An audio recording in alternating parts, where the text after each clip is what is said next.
दक्ष प्रजापति की सभी पुत्रियां गुणवती थीं। फिर भी दक्ष के मन में संतोष नहीं था। वे चाहते थे कि उनके घर में एक ऐसी पुत्री का जन्म हो जो सर्वशक्ति संपन्न हो एवं सर्व विजयिनी हो। अतः दक्ष एक ऐसी ही पुत्री के लिए तप करने लगे। तप करते करते अधिक दिन बीत गए थे तो महादेवी भगवती आद्या ने प्रकट होकर कहा कि मैं तुम्हारे तप से प्रसन्न हूँ। तुम किसी कारण तप कर रहे हो, ये मुझे बता दो। दक्ष ने तप करने के कारण को बताया तो माँ बोली, मैं स्वयं तुम्हारी पुत्री के रूप में तुम्हारे यहाँ जन्म लूंगी और मेरा नाम सती होगा। मैं सती के रूप में जन्म लेकर अपनी लीलाओं को विस्तार करूंगी। फलतः भगवती आद्या ने सती रूप में दक्ष के यहाँ जन्म लिया। सती दक्ष की सभी पुत्रियों में सबसे अलौकिक थी। सती ने बाल्यावस्था में ही कई ऐसे अलौकिक आश्चर्यचकित करने वाले कार्य कर दिखाए जिन्हें देखकर स्वयं दक्ष को भी विस्मय होता था। जब सती विवाह योग्य हो गई तो दक्ष को उनके लिए वर की चिंता होने लगी। उन्होंने ब्रह्मा जी से इस विषय में परामर्श किया। ब्रह्मा जी ने कहा, सती आद्या की अवतार है। आद्या आदि शक्ति और शिव आदि पुरुष है। अतः सती के विवाह के लिए शिव ही योग्य और उचित वर है। दक्ष ने ब्रह्मा जी की बात मानकर सती का विवाह भगवान शिव के साथ करा दिया। सती कैलाश में जाकर भगवान शिव के साथ रहने लगी। भगवान शिव ने दक्ष के दामाद थे, किंतु किसी वजह से दक्ष के हृदय में भगवान शिव के प्रति बैर और विरोध भाव पैदा हो गया था। एक बार देवलोक में ब्रह्मा ने धर्म के निरूपण के लिए एक सभा का आयोजन किया था। सभी बड़े बड़े देवता सभा में एकत्र हुए थे। भगवान शिव भी इसी सभा में बैठे हुए थे। सभा मंडल में दक्ष का आगमन हुआ। दक्ष के आगमन पर सभी देवता उठकर खड़े हो गए, पर भगवान शिव खड़े नहीं हुए। उन्होंने दक्ष को प्रणाम भी नहीं किया। फलतः दक्ष ने अपमान का अनुभव किया। केवल यही नहीं, उनके हृदय में भगवान शिव के लिए ईर्ष्या आग जल उठी थी। वे उनसे बदला लेने के लिए समय और अवसर का प्रतीक्षा करने लगे। एक बार सती और शिव कैलाश पर्वत पर बैठे हुए परस्पर वार्तालाप कर रहे थे। उसी समय आकाश मार्ग से कई विमान कनखल की ओर जाते हुए दिखाई पड़े। सती ने भगवान से पूछा कि हे प्रभु, ये सभी विमान किसके हैं और कहाँ जा रहे हैं? तब भगवान शिव ने उत्तर दिया, आपके पिता ने बड़े यज्ञ का आयोजन किया है देवी। समस्त देवी देवता इन्हीं विमानों में बैठकर उस यज्ञ में शामिल होने जा रहे हैं। इस पर सती ने दूसरा प्रश्न किया कि क्या मेरे पिताजी को आपको यज्ञ में सम्मिलित होने के लिए नहीं बुलाया? भगवान शंकर ने उत्तर दिया, आपके पिता मुझसे बैर रखते हैं तो वो मुझे क्यों बुलाएंगे? सती मन ही मन सोचने लगी। फिर बोली, यज्ञ के अवसर पर अवश्य मेरी सभी बहनें आएंगी। मुझे उनसे मिले हुए बहुत दिन हो गए हैं। यदि आपकी अनुमति हो तो मैं भी अपने पिता के घर जाना चाहूंगी। यज्ञ में सम्मिलित हो लूंगी और बहनों से भी मिलने का शुभ अवसर मिलेगा। भगवान शिव ने उत्तर दिया, इस समय वहां जाना उचित नहीं होगा देवी। आपके पिता मुझसे बैर रखते हैं और हो सकता है वे आपका भी अपमान करें। बिना बुलाए किसी के घर भी जाना उचित नहीं है। इस पर सती ने प्रश्न किया कि ऐसा क्यों? भगवान शिव ने उत्तर दिया, विवाहिता स्त्री को बिना बुलाए पिता के घर भी नहीं जाना चाहिए, क्योंकि विवाह हो जाने पर लड़की अपने पति की हो जाती है। पिता के घर से उसका संबंध टूट जाता है। लेकिन सती पीहर जाने के लिए हठ करने लगती है। अपनी बात वो बार बार शिव के सामने दोहराती है।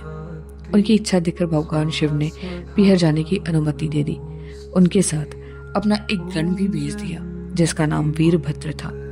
सती वीरभद्र के साथ अपने पिता के घर गई। घर में सती से किसी ने भी प्रेम पूर्वक वार्तालाप नहीं किया। दक्ष ने उन्हें देखकर कहा कि तुम यहाँ क्या करने आई हो? तुम यहाँ मेरा अपमान करने आई हो क्या?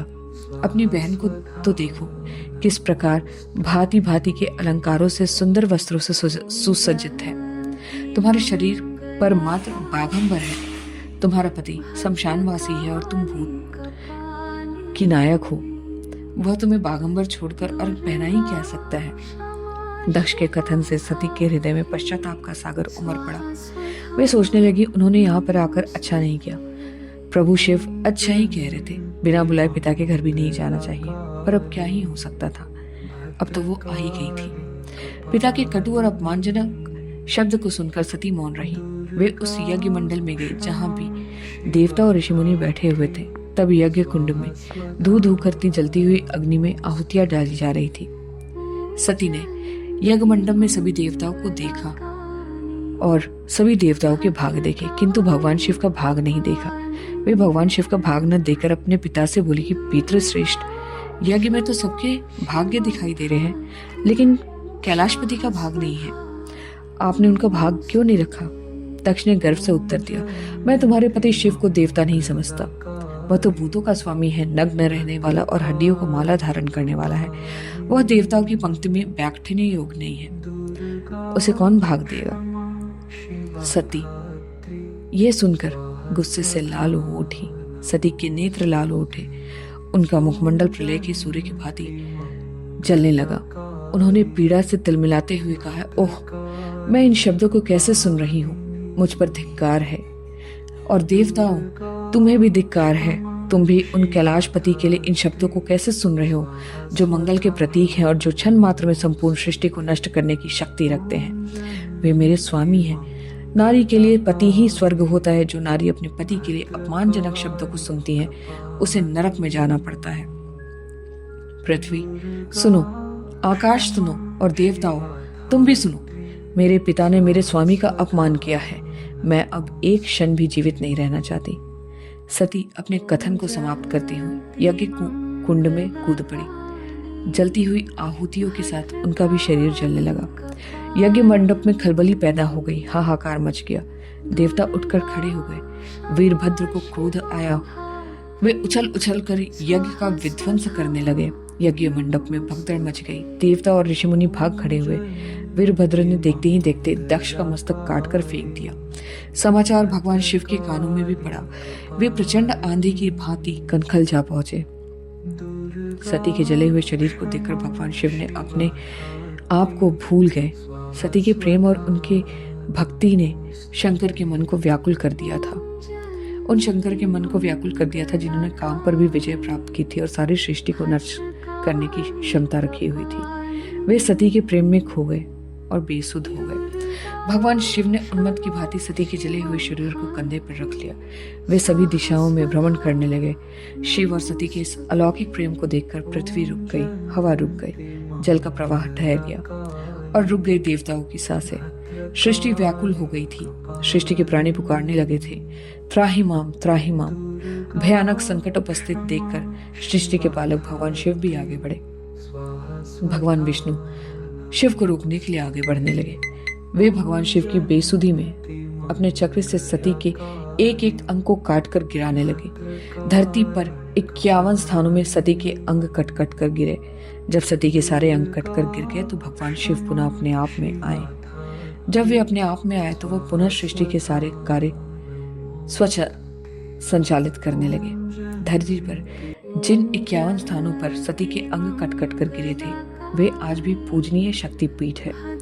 आज भी उन स्थानों में सती का पूजन होता है और उपासना की जाती है। धन्य था शिव और शक्ति का प्रेम। शिव और सती ने ऐसा प्रेम किया कि वो अमर और वंदनीय बन गए।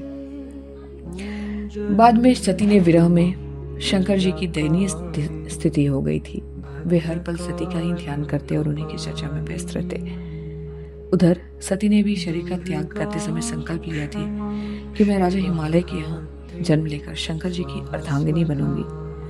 अब जब जगदम्बा ने संकल्प लिया था तो उसे व्यर्थ तो होना नहीं था।